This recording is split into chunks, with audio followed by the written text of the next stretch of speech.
Muito bem, meus caros. É um prazer estar aqui para mais um vídeo.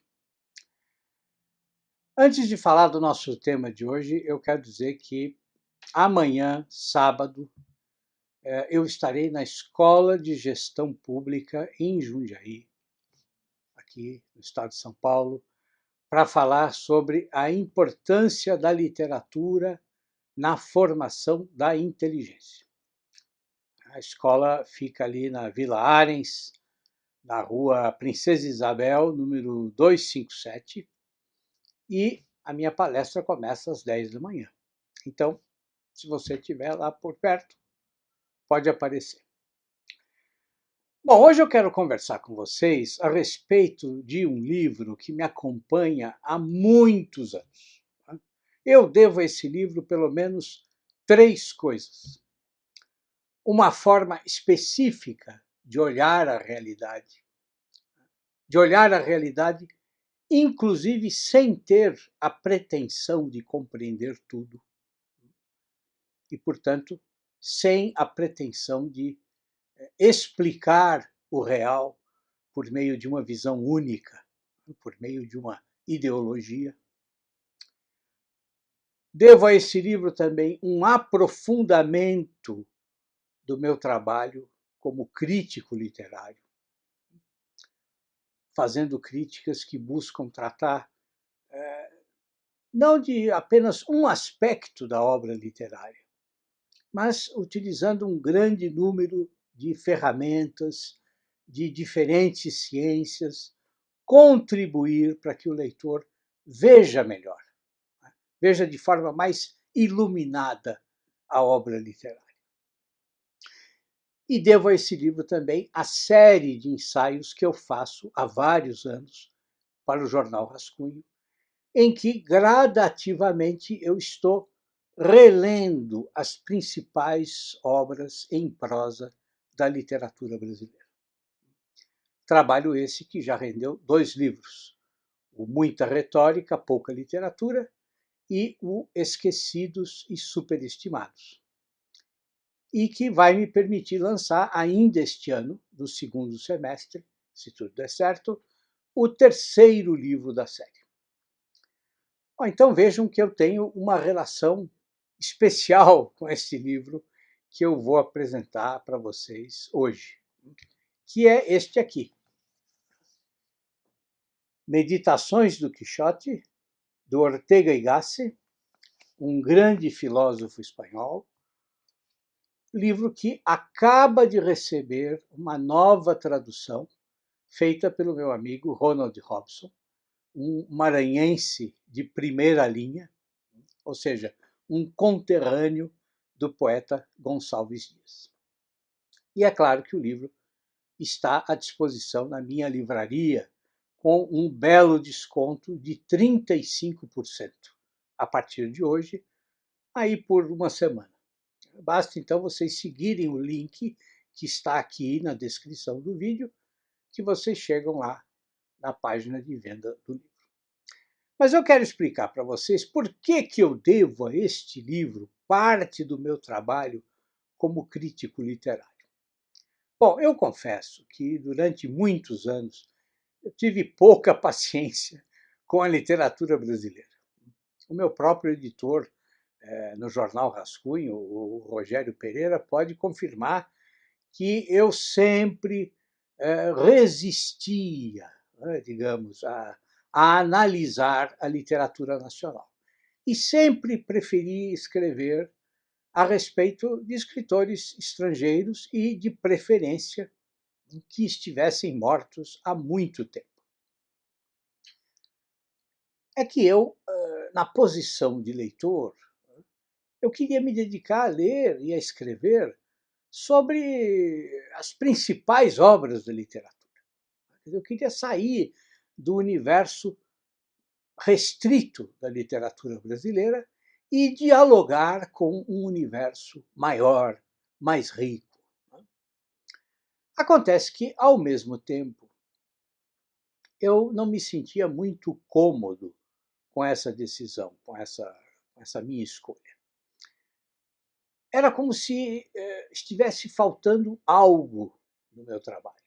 E claro que eu me perguntava o porquê dessa resistência à literatura nacional. Eu reconhecia os problemas que nós temos, as nossas limitações, limitações que são próprias de um país jovem, de um país que foi colônia de uma nação europeia. E foi pensando nessas questões muito concretas, muito reais, inclusive da nossa história, e pensando também na minha resistência pessoal, que eu cheguei ao Ortega y Gasset. E cheguei àquele pensamento clássico dele, quando ele diz que eu sou eu e minha circunstância. Uma frase, aliás, que surge exatamente neste livro. A questão é que essa não é uma frase isolada. Não, ela é a continuidade da reflexão que o Ortega começa a desenhar já na primeira linha, no longo texto de abertura. Uma reflexão que é um profundo movimento no sentido de nos conduzir a não só observar a realidade, mas também a amar a realidade. Amar o real sem desprezar nenhum elemento.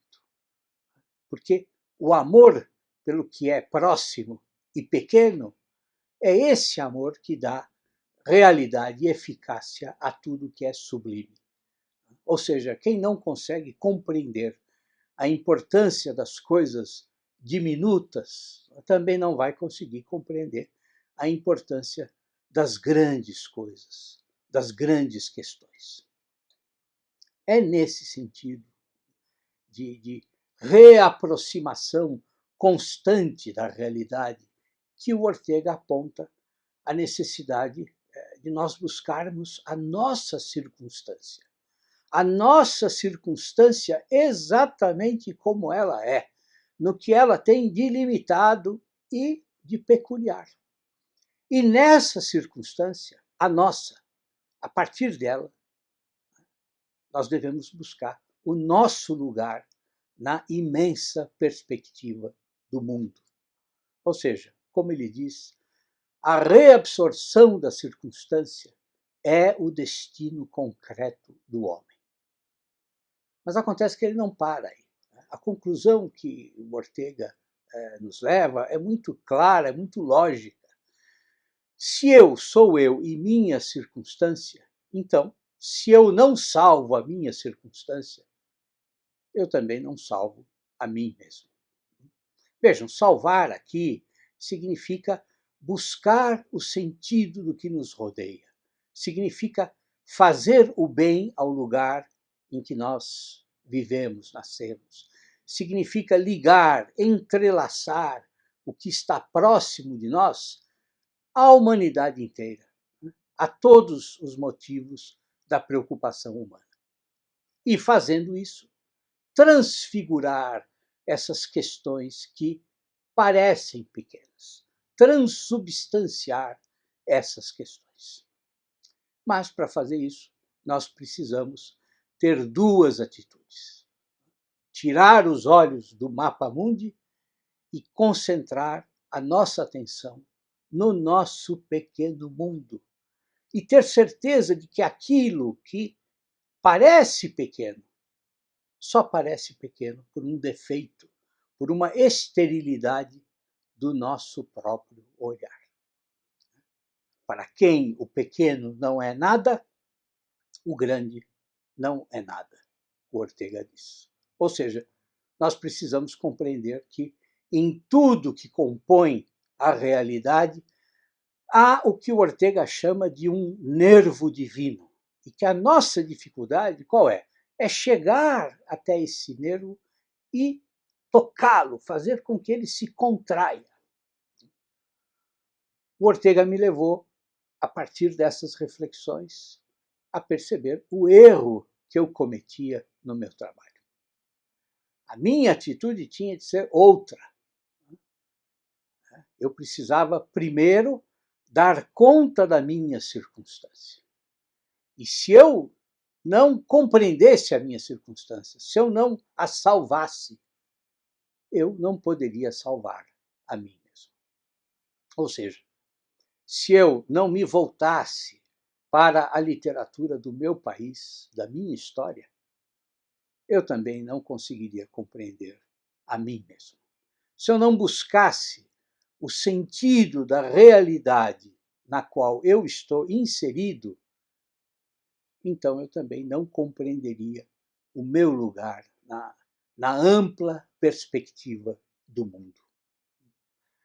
Foi motivado por esses pensamentos que eu decidi, então, começar o projeto de leitura da prosa brasileira, tanto a prosa de ficção como a ensaística.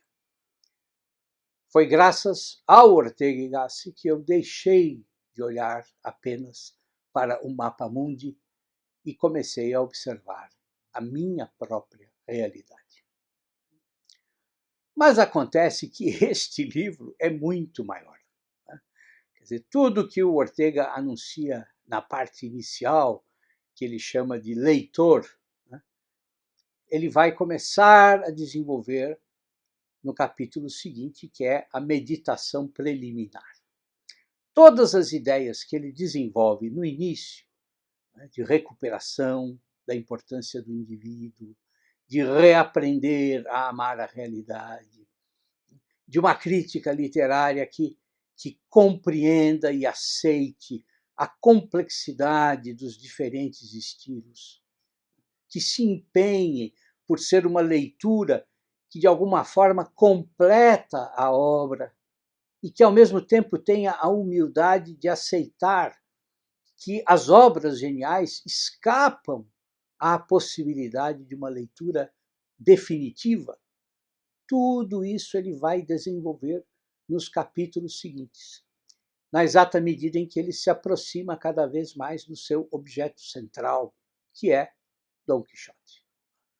O romance que ele vai tratar não só como obra paradigmática, mas também como paradigma da própria Espanha.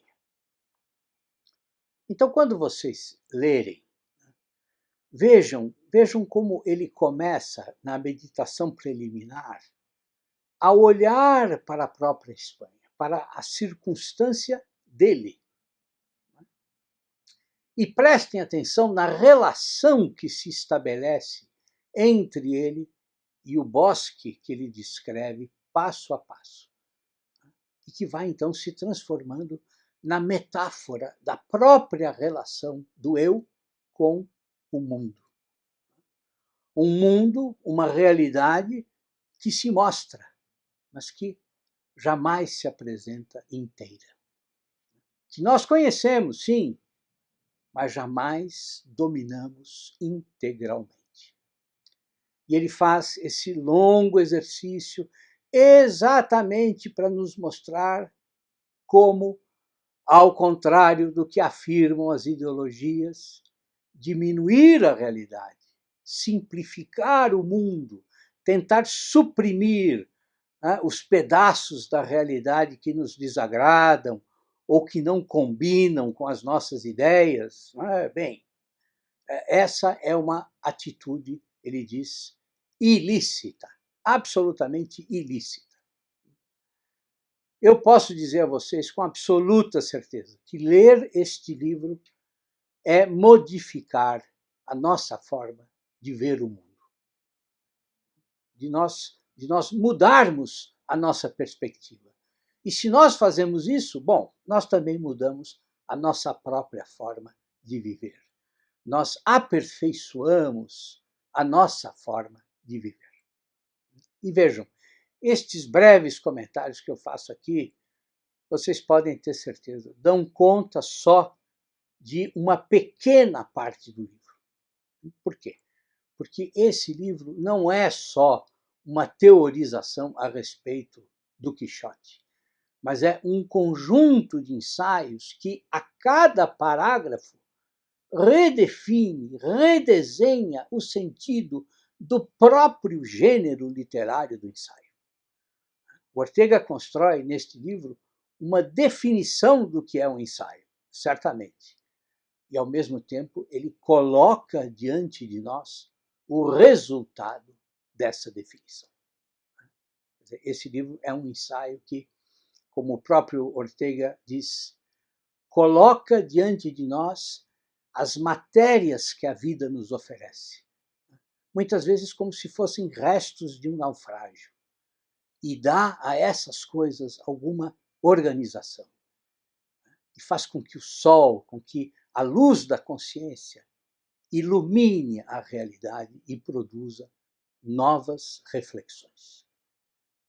É isso, meus caros. Um grande abraço para vocês e tudo de bom.